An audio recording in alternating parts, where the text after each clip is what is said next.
Good wishes to my 11th class students. कल तक हम लोगों ने बोर के एटॉमिक मॉडल तक पढ़ लिया था।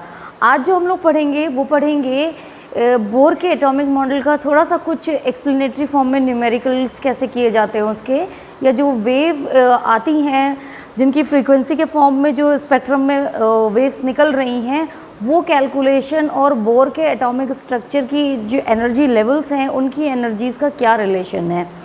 एट द सेम टाइम हम लोग देखेंगे कि बोर के एटॉमिक मॉडल में क्या क्या ड्रॉबैक्स निकले और आगे कौन से एक्सपेरिमेंट होंगे जो कि आपको ये बताएंगे कि बोर का एटॉमिक मॉडल अब क्यों फेल है and why we need to explain the next model for the atom. Let us start with the explanation of line spectrum of hydrogen. आपने जो पढ़ा था उसमें क्या पढ़ा था कि जो हमें लाइन स्पेक्ट्रम मिल रहा था, लाइन स्पेक्ट्रम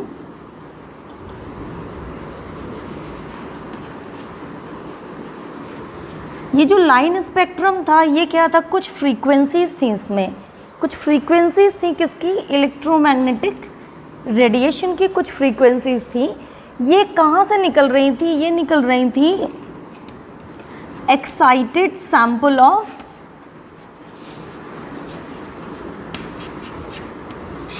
हाइड्रोजन। इसका मतलब हाइड्रोजन के एटम्स में कहीं ना कहीं ग्राउंड स्टेट से इलेक्ट्रॉन हायर एनर्जी लेवल पे जा चुका था। अब वो जब वापस अपने लोअर एनर्जी लेवल पे आ रहा है तो वो कुछ फ्रीक्वेंसी इलेक्ट्रोमैग्नेटिक रेडिएशन की रिलीज़ कर रहा है।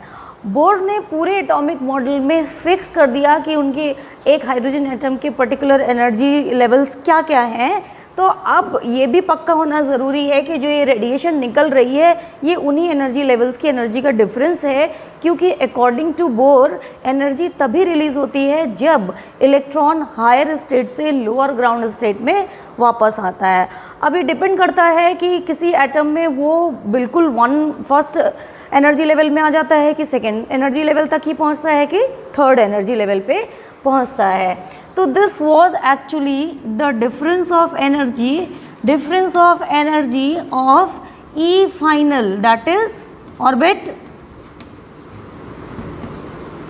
फाइनल ऑर्बिट से इनिशियल ऑर्बिट, जिसमें कि वो ये फाइनल ऑर्बिट पहले कहाँ था और इनिशियली अब कहाँ पहुँच रहा है, वो ऑर्बिट की डिफरेंस है, ऑर्बिट की एनर्जी का डिफरेंस है। इन दोनों E final minus E initial energies का डिफरेंस ही ये डेल्टा ई है जो कि फ्रीक्वेंसी के फॉर्म में निकल रहा है। अब ये किसकी फ्रीक्वेंसी, इलेक्ट्रोमैग्नेटिक रेडिएशन की। It means this nu will have the energy E is equals to H nu. Now this E energy is equivalent to this delta E energy. Let us calculate this delta E energy. Bohr ने अपने atom के हर energy level के लिए जो energy की value दी थी,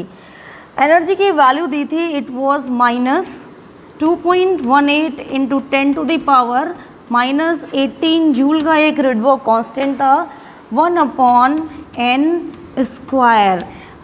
bore का मॉडल हाइड्रोजन और हाइड्रोजन लाइक एटम्स के लिए ही था। सबसे बड़ा ड्रॉबैक तो यही, और एटम्स के लिए बना ही नहीं पाए। उसमें किसी भी n एनर्जी शेल की जो एनर्जी थी, शेल के ये या ऑर्बिट के ये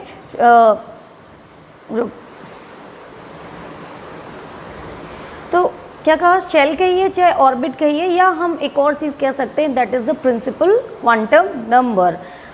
क्वांटम नंबर कहिए। तो energy was E is equals to -2.8 into 10 to the power -18 joule 1/n²। ये z² होता है। z की value hydrogen, if you are going to calculate it for hydrogen sample तो z² is going to B 1।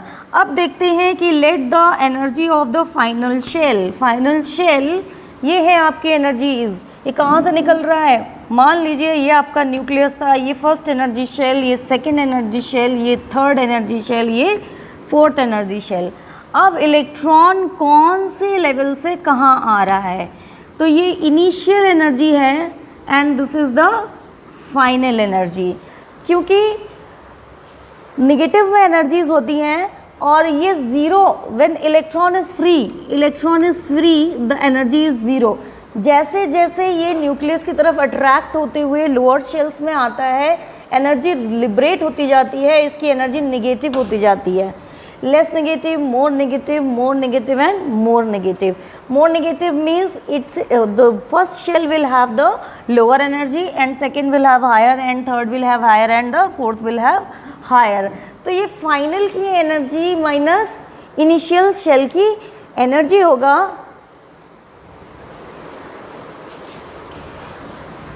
For E final we can write as minus 2.18 into 10 to the power minus 18 1 upon n final square. whatever is the value of final shell, चाहे वो final first हो चाहे वो second हो, किसी भी final पे आया हो. E initial energy of initial shell भी minus 2.18 into 10 to the power minus 18. तो ये क्या हो जाएगा 1 upon n initial square. Now what you have to see, हमें देखना है कि क्या इन दोनों एनर्जीज़ की इन दोनों शेल्स की एनर्जीज़ का डिफरेंस है. तो that we have to calculate delta E and delta E is going to be equivalent to H nu finally. तो let us see E final की वैल्यू रखते हैं. E final is minus 2.18 10 to the power minus 18 1 upon N final square minus 2.18 into 10 to the power minus 18 1 upon n initial square. ये हो गया हमारा. now this minus minus is going to be plus, or you can take put this 2.18 into 10 to the power minus 18 common value. Common value लेंगे, ये value negative होगी, वो value positive होगी. तो you can write 1 upon N initial square minus 1 upon N final square. तो this is going to be the value. ये आपकी वो वैल्यू आने वाली है जो कि एनर्जी होगी उस रेडिएशन की जो एमिशन स्पेक्ट्रम में रिलीज हुआ है. Now this you can put equal to H nu if you got the frequency that time. तो h nu and nu will be 2.18 into 10 to the power minus 18 हो गया. क्या आया 1 upon n initial square minus 1 upon n final square, and frequency at the same time you can calculate 2.18 into 10 to the power minus 18 upon h. h is the Planck's constant और इसकी value आपको पता ही है n initial square minus n final square. ये तो हमारे पास वो value आ गई फ्रीक्वेंसी की जो रिलीज हुई है relating with the energy levels energies in the bourse atomic model. चलिए इस पे एक बेस क्वेश्चन करते हैं. देखिए हमारे पास एक क्वेश्चन है, what are the frequency and wavelength. Frequency and wavelength of the photon emitted. Photon की बात कर रहा है तो इसका मतलब फोटोन क्या होता है, इलेक्ट्रोमैग्नेटिक रेडिएशन का जो पार्टिकल कैरेक्टर है उसका एक single energy bundle, it is the photon. तो photon emitted during a transition from n5 to n2. आपको इनिशियल और फाइनल शेल का नंबर दे रखा है. इनिशियली वो फिफ्थ शेल में था ऑर्बिट में था या प्रिंसिपल क्वांटम नंबर में था, और फाइनली 2 पे गया है. ड्यूरिंग दिस ट्रांजिशन उसने कितनी एनर्जी लिबरेट करी होगी, तो that energy will be in the form of electromagnetic radiation. Because electromagnetic radiation is having the dual character, तो उसके ईच फोटोन की एनर्जी एसोशिएट हो जाएगी इसी ट्रांजिशन डिफरेंस ऑफ एनर्जी से. तो लेट अस सी, तो डेल्टा ई की वैल्यू क्या आएगी आप अभी निकाल चुके हैं. 2.18 into 10 to the power minus 19 1 upon 1 initial square minus 1 upon n final square. Value रखी है आपने, इनिशियल कहाँ पे था, फिफ्थ में था, फाइनल कहाँ पहुँचा, सेकेंड शेल में पहुँचा है. तो ये वैल्यू आएगी 2.18 into 10 to the power minus 19 1 upon 25 minus 1 upon 4. Common लेंगे, एलसीएम लेंगे, 100 आ जाएगा, 25 माइनस 4 हो जाएगा. फाइनली जो हम कैलकुलेट करते हैं तो it is coming minus 4.58 into 10 to the power minus 19 joule, ये वैल्यू आती है. तो ये इतनी निगेटिव साइन का मीनिंग क्या है कि this is the amount of energy liberated. कहीं पे भी देखिएगा एनर्जीज़ के केस में निगेटिव साइन का उसके मैग्नीट्यूड से रिलेशन नहीं है. अगर नेगेटिव है तो हम क्या लेंगे कि एनर्जी लिबरेट हुई है। हाँ बिल्कुल लिबरेट हुई है, पांचवें से दूसरे में आया है, एनर्जी कम हो गई है, एटम की बाहर निकल गई है। तो ये जो वैल्यू आई है, this is the energy difference, and this energy difference is has come in the form of, किसके फॉर्म में आया है, in the form of electromagnetic radiation. Radiation की क्या एनर्जी है, h nu, very simple. And then you will put the value, if you want to find out the frequency nu, तो क्या हो जाएगा, delta E upon h. Delta E की value क्या आ गई थी, -4। अब माइनस नहीं रखेंगे बिकॉज एनर्जी का अमाउंट तो 4.58 into 10 to the power -19 joule है। एनर्जी तो यही है, वो निकली थी इसलिए वो नेगेटिव थी। अपॉन एच की वैल्यू रखेंगे 6.626 into 10 to the power -34 joule second. ये वैल्यू याद रखिएगा प्लैंक्स कांस्टेंट के लिए, और ये क्या है, जूल है, ये गया कट। और 1/2 मीन सेकेंड इन्वर्स में आपका आंसर आएगा, it is going to come 6.91 into 10 to the power 14 second inverse, या इसकी जगह हम क्या लिख सकते हैं, हर्ट्ज़। तो इस तरीके से हमने क्या निकाल ली, frequency of radiation which is being produced from hydrogen atom during the transition from 5th energy level to 2nd energy level। 2nd energy level हमारा बामर सीरीज था, और ये कौन सी फ्रीक्वेंसीज थी, these are the frequencies in the visible region।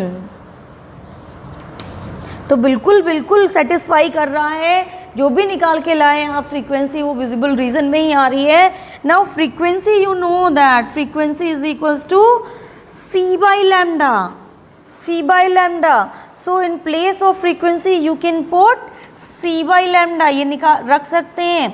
Then C by lambda you can find out the value of lambda here। क्या निकाल सकते हैं, lambda की वैल्यू निकालेंगे, lambda will be C by nu। क्या हो जाएगा, न्यू की जगह हम क्या रख दें, C by lambda, and you will finally calculate the lambda, and lambda will finally, मैं कैलकुलेशन ही लिख देती हूँ, आप लोग करके देखिएगा।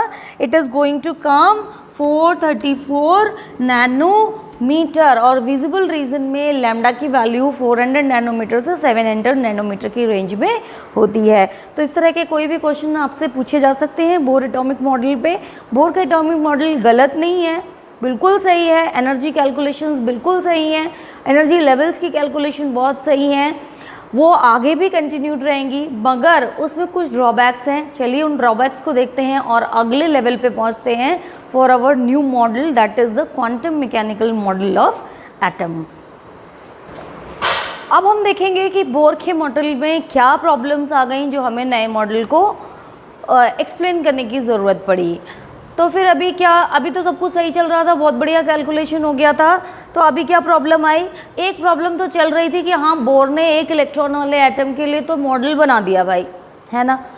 अब ज़्यादा इलेक्ट्रॉन हो तो कैलकुलेशंस को कैसे बैक करें और कैसे एनर्जी लेवल्स का कैलकुलेशन करें, ये बड़ा डिफ़िकल्ट प्रोसेस था। सेकेंडली, अब एटम्स हमारे बना रहे थे मॉलिक्यूल्स, बोर का एटम बिल्कुल नहीं एक्सप्लेन कर पा रहा था कि ये मॉलिक्यूल्स कैसे बन रहे हैं भाई, वो भी नहीं एक्सप्लेन कर पाए। एक पहली बात क्या आई कि ये हाइड्रोजन और हाइड्रोजन लाइक एटम्स के लिए दिया था। दूसरा, मॉलिक्यूल्स क्यों बन रहे हैं, कैसे बनेंगे, ये एक्सप्लेनेशन बोर के एटॉमिक मॉडल के थ्रू नहीं हो पा रहा था। एट द सेम टाइम जो स्पेक्ट्रम मैंने आपको बताया उसमें कुछ और परिवर्तन किए गए, कुछ और चेंजेस किए गए। उसी स्पेक्ट्रम को मैग्नेटिक फील्ड में रख दिया, उसी को रख दिया इलेक्ट्रिक फील्ड में, तो देखा क्या कि जो एक रेंज ऑफ फ्रीक्वेंसी गायब थी, अब कुछ और फाइनर फ्रीक्वेंसीज भी गायब हो चुकी थी। अब ये कहाँ गई एनर्जी, एक्चुअली ये जो फ्रीक्वेंसी आ रही थी क्या था कि इलेक्ट्रॉन कहीं ना कहीं एक्साइट हो जा रहा है। अब एक्साइट में जो एक्साइट हुआ वापस आया, उससे तो हमने सब एनर्जी लेवल्स ऑर्बिट के फॉर्म में कैलकुलेट कर डाले। अब ये फाइनर एनर्जीज का क्या मामला है, बोर का मॉडल नहीं बता पाया। चलिए लिखते हैं इसको एक एक करके। क्या है, limitations of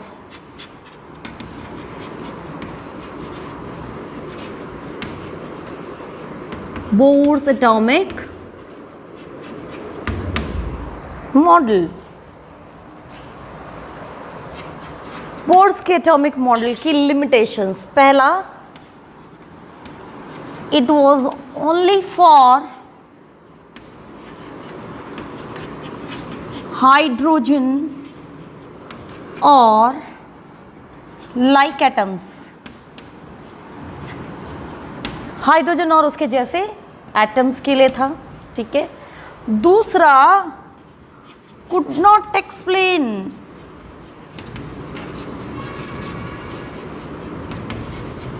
the formation of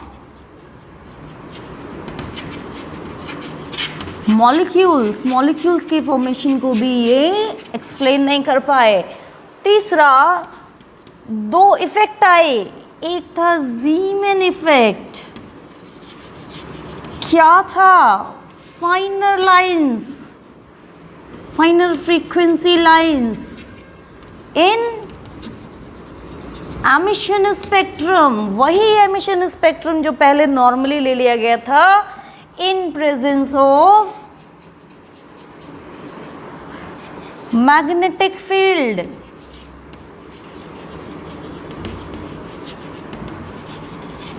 इसका मतलब कहीं ना कहीं एटम के अंदर मैग्नेटिक फील्ड्स का भी डेवलपमेंट है।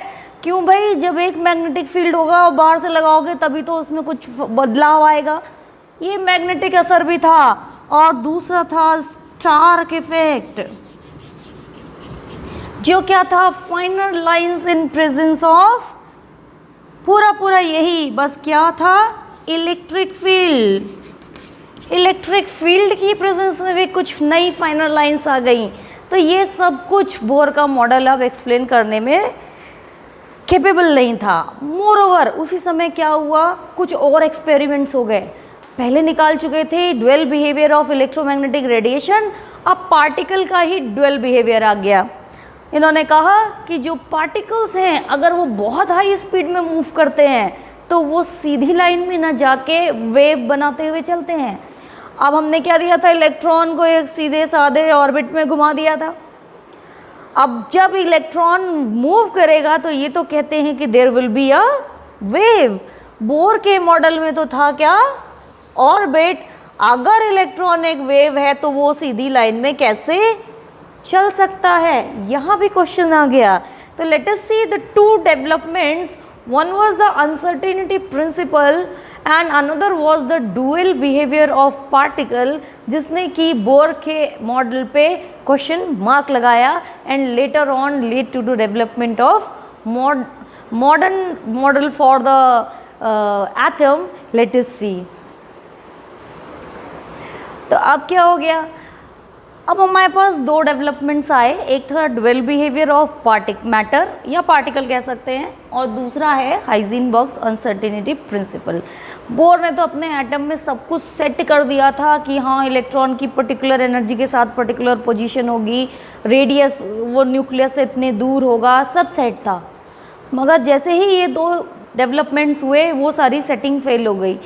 क्यों? क्योंकि कर तो दिया आपने setting, but how to explain this behaviours. Dual behaviour क्या कहता है कि जो मैटर है, matter as a particle behave करता है और एज अ वेव बिहेव करता है। पार्टिकल तो हमेशा बिहेव करता है, आपने देख ही रखा है, जब वो स्टेशनरी है या स्लो मूवमेंट कर रहा है तो that matter is behaving as particle, but it is behaving as wave when it is moving with high velocity. High velocity, बहुत हाई वेलोसिटी के साथ मूव कर रहा है। तो इस केस में उन्होंने इसका लैम्डा भी बताया, lambda is equals to h/mv। H Planck's constant है 6.626 into 10 to the power -34 joule second upon m। मान लीजिए कि एक इलेक्ट्रॉन मूव कर रहा है, इलेक्ट्रॉन की वैल्यू थी, मास की वैल्यू थी 9.1 into 10 to the power -31 kg, और मान लीजिए ये 100 मीटर पर सेकेंड की स्पीड से मूव कर रहा है। ठीक, तो चलिए हम इनको छोड़ देते हैं, केवल ये 10 की पावर का ही कैलकुलेशन कर दें। तो this is 10 to the power -34, 31, कितना बचा यहाँ, -3 बचा, और ये 2 वैल्यू और जाएगी तो ये it is coming in the range of 10 to the power -5 किसके फॉर्म में? मीटर के फॉर्म में। एक इतना छोटा पार्टिकल जिसका खुद का डायमीटर 10⁻⁻27 की रेंज में होता है या बहुत माइनस वैल्यूज़ में होता है, उसके लिए ये बहुत बड़ी वैल्यू है 10⁻⁻5 मीटर की, जिसका खुद का साइज़ बहुत छोटा हो। बट अगर आप ये कहेंगे कि अगर ये मैटर का वेव कैरेक्टर है तो ये बड़े पार्टिकल्स में भी होना चाहिए। मगर अगर आपने ये फुटबॉल ले ली, मान लीजिए एक फुटबॉल ले ली जिसका वजन होता है 1 kg, मान लीजिए 1 kg, तो ये फैक्टर पूरा गायब हो जाएगा। अब फुटबॉल की वेव क्या आएगी? 10⁻⁻34। इतने बड़े फुटबॉल के लिए इतनी वेव का कोई सिग्निफिकेंस नहीं है। तो जो डुअल बिहेवियर ऑफ पार्टिकल निकला, that was more applicable for very small particles, जिनका जो बहुत स्पीड से जब मूव करते हैं तो वो एक वेव बनाते हैं, ना कि वो स्ट्रेट पाथ में मूव करते हैं। इसका मतलब जो बोर ने सर्कुलर ऑर्बिट दी थी वो ऑर्बिट तो अब पॉसिबल नहीं है, क्योंकि इलेक्ट्रॉन तो एक वेव है। अब आता है अगला हाइजेनबर्ग का uncertainty principle. Heisenberg uncertainty principle कहता है कि हाइजेनबर्ग अनसर्टेनिटी प्रिंसिपल, हाइजेनबर्ग ने क्या बोला कि हम किसी पार्टिकल का पोजीशन और उसकी एनर्जी एक साथ पता नहीं लगा सकते, या उसकी वेलोसिटी एक साथ पता नहीं लगा सकते। जबकि बोर के मॉडल में उसकी पोजीशन रेडियस भी निकाली गई थी, किस रेडियस में मिलेगा और किस एनर्जी के साथ मिलेगा, दोनों पता लगा दिया था। क्यों नहीं लगा सकते थे? क्योंकि ये पार्टिकल इतना छोटा है कि अगर आप इसको देखने के लिए, इसको विजुअलाइज करने के लिए एक पर्टिकुलर फ्रीक्वेंसी यूज़ करते हैं, जो क्या है? हाई फ्रीक्वेंसी है। और वेव्स का क्या होता है? पार्टिकल कैरेक्टर, ये पहले ही निकल चुका था। तो जैसे ही ये आपको विजुअलाइज होगा, ये वेव तब तक अपनी एनर्जी इसको ट्रांसफ़र कर चुकी होगी, और जो आप वेलोसिटी कैलकुलेट करेंगे that will be a greater velocity. Actually वो उसकी अपनी वेलोसिटी नहीं होगी। चलिए मान लीजिए आपने लोअर फ्रीक्वेंसी यूज़ करी, लोअर फ्रीक्वेंसी अगर आपने यूज़ करी तो आपको उसकी वेलोसिटी तो सही मिल जाएगी, बट आपको उसका एक्चुअल पोजीशन सही नहीं मिल पाएगा। तो इसको फॉर्मुलेट किया था उन्होंने, uncertainty in position into uncertainty in momentum will be greater और इक्वल टू h/4π। ये वैल्यू दी थी, कैसे निकली है ये नहीं मालूम, बट ये आपकी वैल्यू है। ठीक, तो सभी कुछ गलत हो गया। बोर के मॉडल में सर्कुलर पाथ नहीं होना चाहिए था, पाथ हो गया तो उसका रेडियस कैसे दे दिया, रेडियस दे दिया तो साथ ही साथ उसकी एनर्जी भी कैसे सेट कर दी। तो अब हमें ज़रूरत है नए मॉडल की। चलिए देखते हैं अगला model, that is the quantum mechanical model of atom. तो अब देखते हैं quantum mechanical model of atom.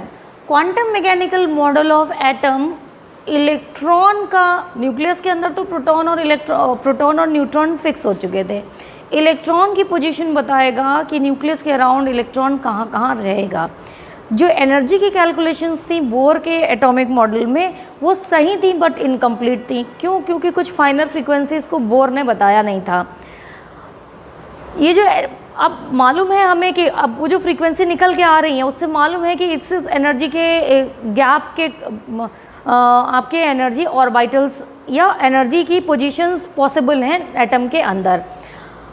अब क्योंकि हाइजेनबर्ग का अनसर्टेनिटी प्रिंसिपल भी आ गया जो कहता है कि हम किसी भी सब एटॉमिक पार्टिकल या छोटे पार्टिकल की पोजीशन एक ही टाइम पे और उसकी एनर्जी एक ही टाइम पे, एनर्जी को हम वेलोसिटी से रिलेट कर लेते हैं, दोनों एक टाइम पे नहीं बता सकते। इसका मतलब एक पर्टिकुलर एनर्जी के साथ कोई एक पार्टिकल किसी एक पोजीशन में रह के कई नंबर ऑफ पॉसिबल पोजीशंस में मिल सकता है, उसके मिलने की एक पॉसिबिलिटी होगी। Then at the same time अब जो ये हमारे क्वांटम मैकेनिक्स है तो क्या है, पर्टिकुलर एनर्जी का जो इलेक्ट्रॉन होगा वो न्यूक्लियस के अराउंड कहीं पे मिलेगा, तो वो पॉसिबल पोजीशंस होंगी। जैसे मान लीजिए कि आपके बोर के एटॉमिक मॉडल का ये न्यूक्लियस था जिसमें E1, E2, E3 एनर्जीज थी, E1, E2 और E3। अब ये एनर्जी उन्होंने कहा कि ये एक पर्टिकुलर रेडियस में नहीं मूव करेंगी बट एक प्रोबेबल एरिया में मूव करेंगी। इसके लिए वेव मैकेनिक्स अप्लाई की जाती है, जो अनसर्टेनिटी प्रिंसिपल और ड्वेल बिहेवियर ऑफ मैटर को, मतलब वेव करेक्टर ऑफ मैटर को ध्यान में रखते हुए इनकी पोजीशंस को कैलकुलेट करती हैं। इसमें क्वांटम मैकेनिक्स का इस्तेमाल है और दूसरा इस्तेमाल था श्रोडिंजर वेव इक्वेशन का। वेव इक्वेशन जो लिखी जाती है H psi is equals to E psi। अब क्या है, E क्या है, एनर्जी है। ये एनर्जीज तो आपने उस स्पेक्ट्रम से ही निकाली हैं कि पर्टिकुलर एनर्जी के लेवल पे इलेक्ट्रॉन है। H psi आपको बताता है it is orbital wave function, इसको हम कहते हैं वेव फंक्शन। वेव फंक्शन मतलब एक पर्टिकुलर एनर्जी का इलेक्ट्रॉन वेव फंक्शन शो करेगा और H psi के फॉर्म में आपको उसकी पॉसिबल सॉल्यूशंस मिलेंगे। जैसे कि एक इक्वेशन होती है A की वैल्यू के लिए B की पर्टिकुलर वैल्यू देती है, कई बार A की एक वैल्यू के लिए B की दो वैल्यूज़ मिलती हैं। तो जो श्रोडिंजर वेव इक्वेशन है ये बहुत कॉम्प्लिकेटेड इक्वेशन है और एनर्जी की एक वैल्यू के लिए आपको पोजीशंस के कई सॉल्यूशंस मिलते हैं x y z 3 कोऑर्डिनेट के साथ। बहुत लंबे सॉल्यूशन होते हैं जो हमारे सिलेबस में अभी तो नहीं है। तो मतलब क्या है, पर्टिकुलर एनर्जी के साथ आपको न्यूक्लियस के अराउंड ऐसे कई पॉइंट मिलेंगे जहां उस पर्टिकुलर एनर्जी का इलेक्ट्रॉन रह सकता है। जब हम इन एरियाज़ को बाउंड करते हैं तो हमें वो एरिया मिल जाते हैं जहाँ पर्टिकुलर एनर्जी का इलेक्ट्रॉन मिल रहा है। इसी को हम कहते हैं ऑर्बिटल वेव फंक्शन। चलिए देखते हैं कि इन्होंने कैसे कैसे एटम में एनर्जी लेवल्स को डिटरमाइन किया और उसके बाद जो ये फाइनल लाइंस मिल रही थी उनको सब एनर्जी लेवल्स के फॉर्म में भी एक्सप्लेन किया। हमें कुछ फाइनल और वैल्यूज़ मिल चुकी थी, जैसे E1 जो रेंज ऑफ एनर्जी था उसमें कुछ और कोई फाइनल एनर्जी नहीं मिली, जबकि E2 सेकेंड शेल की जो एनर्जी लेवल्स थे उसमें आपको E2 की दो तरह की एनर्जी मिली, E2 और E2 dash closely related energies थी। E3 में आपको E3 डैश और E3 डबल डैश, मतलब इसमें तीन तरह की एनर्जीज में इस पर्टिकुलर रीजन में इलेक्ट्रॉन मिल रहा था।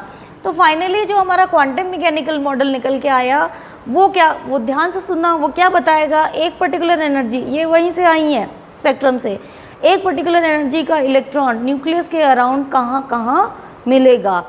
इसमें उन फाइनल लाइंस को भी एक्सप्लेन किया गया, उन फाइन फ्रीक्वेंसीज को भी एक्सप्लेन किया गया है in the form of close energies in a particular shell. आइए देखते हैं क्वांटम मैकेनिकल मॉडल के क्या हैं पॉइंट्स।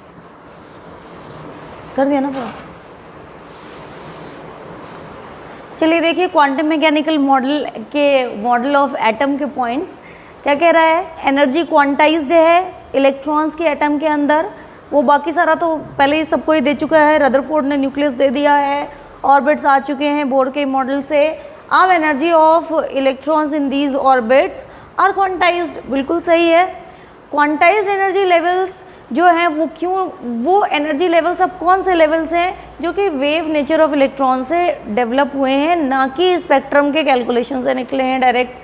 अब क्या कह रहे हैं, हाँ एनर्जी ज़रूर निकली है मगर एनर्जी लेवल्स वेव नेचर से निकले हैं।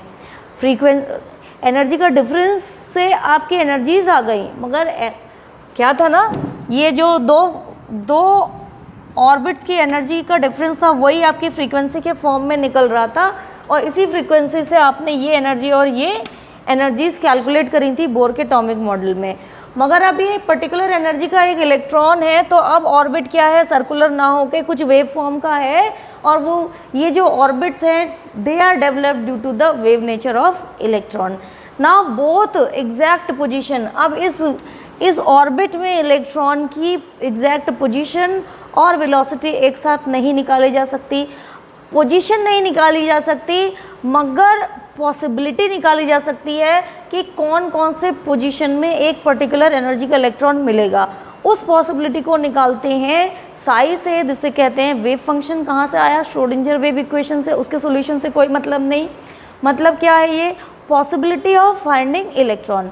अब पॉसिबिलिटी का तो कोई फिजिकल सिग्निफिकेंस नहीं होता तो साई का भी कोई फिजिकल सिग्निफिकेंस नहीं है। मगर एक साई स्क्वायर और टर्म दिया गया जिसको कहते हैं प्रोबेबिलिटी डेंसिटी, मतलब पॉसिबिलिटी का क्या डेंसिटी है किसी पॉइंट पे। ये दिया गया है कि न्यूक्लियस से पर्टिकुलर एनर्जी का इलेक्ट्रॉन कितनी दूरी पे ज़्यादा पॉसिबल मिलेगा और कितनी दूरी पे कम पॉसिबल मिलेगा, कहाँ कहाँ तक ये मिल सकता है। तो पूरा प्रोबेबल पिक्चर है इसमें। एनर्जीज़ के मेन एनर्जी लेवल्स हैं, सब एनर्जी लेवल्स हैं। मैग्नेटिक और इलेक्ट्रिक इफेक्ट को एक्सप्लेन करने के लिए इलेक्ट्रॉन के स्पिन्स भी हैं जो मैग्नेटिक नेचर को डेवलप कर रहे हैं। बोर के मॉडल से कंपेयर करते हुए क्वांटम मैकेनिकल मॉडल को समझाते हैं। बोर के मॉडल में न्यूक्लियस है और फर्स्ट एनर्जी का लेवल है। एनर्जी का लेवल है मतलब ये इलेक्ट्रॉन का लेवल है, कोई रास्ता तो है नहीं खिंचा हुआ, ग्राउंड तो है नहीं एटम के अंदर। ये वो पाथ था जिसमें इस एनर्जी का इलेक्ट्रॉन घूम रहा था। अब इसी एनर्जी का इलेक्ट्रॉन न्यूक्लियस के चारों ओर मिलने की पॉसिबिलिटी शो करेगा, न्यूक्लियस के चारों ओर मिलने की पॉसिबिलिटी शो करेगा क्वांटम मैकेनिकल मॉडल में। इधर इसको देखते हैं हम लोग क्वांटम मैकेनिकल, ये रहा हमारा बोर मॉडल। तो क्या हुआ, इवन एनर्जी का जो इलेक्ट्रॉन था सब उनके मिलने की पॉसिबिलिटी न्यूक्लियस से ही बढ़ती चली गई है।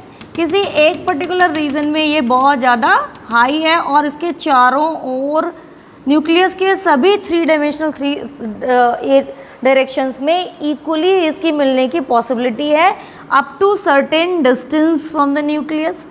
इसको कहा गया फर्स्ट एनर्जी लेवल का एस सब शेल, क्योंकि सब एनर्जी लेवल कोई नहीं था तो shell was itself the sub energy level, वही सेम है दोनों। तो ये रहा आपका 1s लेवल जिसमें इलेक्ट्रॉन के मिलने की पॉसिबिलिटी सभी डायरेक्शंस में सेम थी। और ये जो बाउंड्री नापी है इसके बाहर मिलने की पॉसिबिलिटी 0 to 5% रह जाती है। ऐसा हम कहीं नहीं कह सकते कि इस एनर्जी का इलेक्ट्रॉन इस एरिया में भी नहीं मिल सकता, 0 to 5% रहेगा। और 95% तक जहाँ डेंसिटी मिल रही थी वहीं पे हमने एक बाउंड्री मार्क कर दी। इसी को कहते हैं boundary surface diagram for 1s also. Second energy जो आई बोर की, सेकेंड एनर्जी लेवल आया, इसको E1 लिख देते हैं। इसमें 2 तरह की एनर्जी थी, E2 और E2 डैश। थोड़ी सी एनर्जी का इसमें बढ़ना घटना है।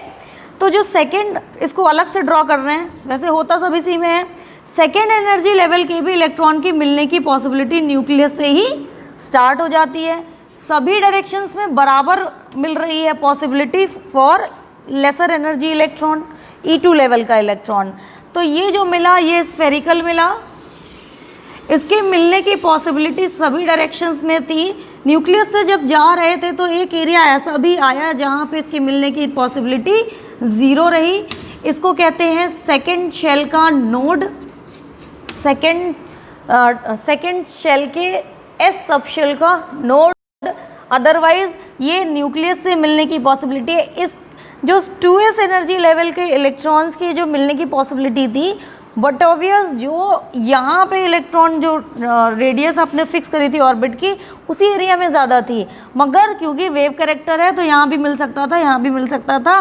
तो एक रीज़न बताया गया, ना कि एक पर्टिकुलर पाथ बताया गया। इसको अलग अलग करके लिखती हूँ,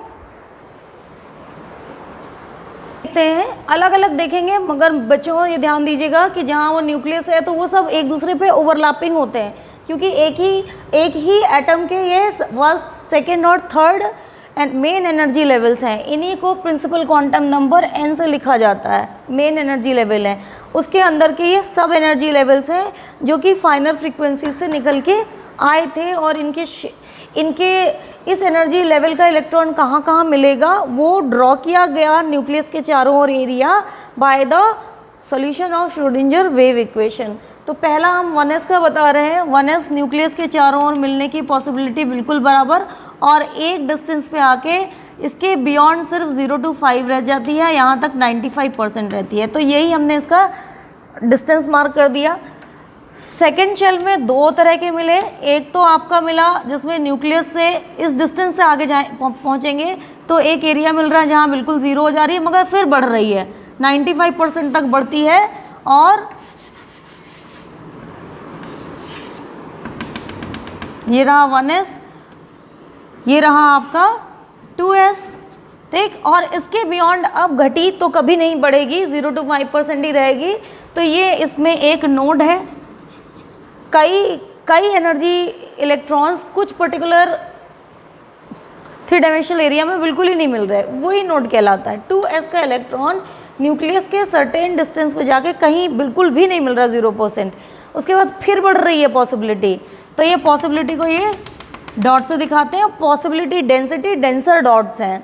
अब यहाँ आ जाइए, पी की बारी आई, पी की बारी आई, पी की बारी आई तो न्यूक्लियस से ये डायरेक्शनल थे, ये एक्स डायरेक्शन में मिले, ये वाई डायरेक्शन में मिले और ये जेड डायरेक्शन में मिले, जबकि एस वाले एनर्जी के इलेक्ट्रॉन्स सभी डायरेक्शंस में थे। एस एनर्जी इलेक्ट्रॉन कौन से थे? जो लोअर एनर्जी के थे, इस एनर्जी लेवल के। तो ये क्या हुआ, न्यूक्लियस से इनके मिलने की पॉसिबिलिटी बढ़ रही है और एक एरिया में सबसे ज़्यादा है, ठीक। फिर दोनों तरफ इक्वली बढ़ती है और एक एरिया में सबसे ज़्यादा होती है। तो ये आप देखो तो ये वही लगभग ये एस से ही एस के पैरेलल चलता है, मगर थोड़ा सा दूर हो जाता है। तो इसी तरीके से वाई में भी इसकी पॉसिबिलिटी थी, इसी तरह से एक्स में भी इसकी पॉसिबिलिटी थी। तो सबसे ज़्यादा मोटे डेंसर एरिया कहाँ मिल रहे थे? ये न्यूक्लियस से इतनी डिस्टेंस पे। तो ये पी ऑर्बिटल्स थे, पी सबशेल्स थे। पी सबशेल डायरेक्शनल होते ही एक्स की डायरेक्शन का सबशेल, वाई की डायरेक्शन का सबशेल और जेड की डायरेक्शन का सबशेल हो जाता है, और इनको हम कह देते हैं ऑर्बिटल्स। क्या कह देते हैं? ऑर्बिटल्स। कौन कौन से हैं? पी एक्स, पी वाई और पी जेड। और ये कौन से का है? 2px, 2py और 2pz। तो हमारा 1, 2, 3 क्या आया? Principal quantum number. s और p सब एनर्जी लेवल्स को बताते हैं और इसको लिखा जाता है एजीमुथल क्वांटम नंबर l से, जिसमें s के लिए वैल्यू दी है 0, p के लिए दी है 1, d के लिए दी गई है 2 एंड सो ऑन। f आ जाएगा तो 3 हो जाएगा। तो पहला principal quantum number n main energy को बताएगा, उसके किस सब एनर्जी में इलेक्ट्रॉन है उसको बताएगा। l की डायरेक्शनल प्रॉपर्टीज़ होती हैं। डायरेक्शनल प्रॉपर्टीज़ किसकी होती हैं? This next one that is the giving you the orbital, that is your magnetic quantum number. In quantum numbers को अलग से डिटेल में पढ़ेंगे, अभी आप ऑर्बिटल्स के शेप समझिए। तो P का शेप समझ में आ गया। इसी तरह से जब हम थर्ड एनर्जी लेवल में पहुँचे तो उसमें E3, E3 तीन क्लोज एनर्जीज थी, जिसमें से एक ज़्यादा थी और एक और से ज़्यादा और एक उससे भी ज़्यादा। तो जो सबसे कम एनर्जी लेवल था वो था 3s का। 3s को न्यूक्लियस के ही अराउंड प्लॉट करें तो इसमें पहले बढ़ती है पॉसिबिलिटी, 0 हो जाती है, फिर बढ़ी, फिर 0 हो गई, फिर बढ़ी। ये कहाँ से शेप निकल के आ रहे हैं? From the solution of Schrodinger wave equation. इसमें कितने नोड आ गए?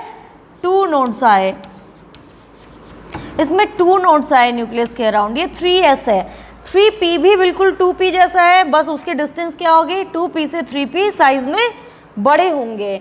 तो फाइनली अगर मैं इसको ड्रॉ करूं तो बोर का मॉडल तो ड्रॉ कर लिया,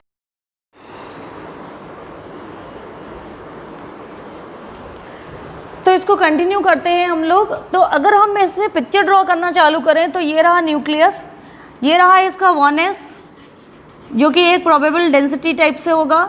ये आपका आ जाएगा 2s जिसमें कि एक नोड आएगा और बाकी ये possible denser area, possible density को बताएगा, ये लेस डेंसिटी को बताएगा। यहीं पे आएंगे 2p x, y और z डायरेक्शन में, ठीक। अब 3 की बारी आई, ये रहा 3s, ये रहा 3p। तो ये बनाते बनाते ही समझने लायक बच नहीं जाता। इस तरीके से हम क्वांटम मैकेनिकल मॉडल में इस एटम का पिक्चर ड्रॉ करें, फिर उसमें इलेक्ट्रॉन की फिलिंग करें, तो ऐसा संभव नहीं हो पाता है। तो बेटर होता है कि हम इलेक्ट्रॉन का एड्रेस दें इसके अंदर। To address these electrons inside the atom हम यूज़ करते हैं क्वांटम नंबर्स का। क्वांटम नंबर्स 4 होते हैं। Quantum number, principal quantum number, azimuthal quantum number, magnetic quantum number and spin quantum number. इनको हम अगले वीडियो में पढ़ेंगे डिटेल में। ये सारे इस पिक्चर के ड्रॉ ना कर पाने के कारण हम इलेक्ट्रॉन का एड्रेस देते हैं विद इन अ एटम। आज के लिए इतना ही, नेक्स्ट वीडियो में हम लोग कंटिन्यू करेंगे।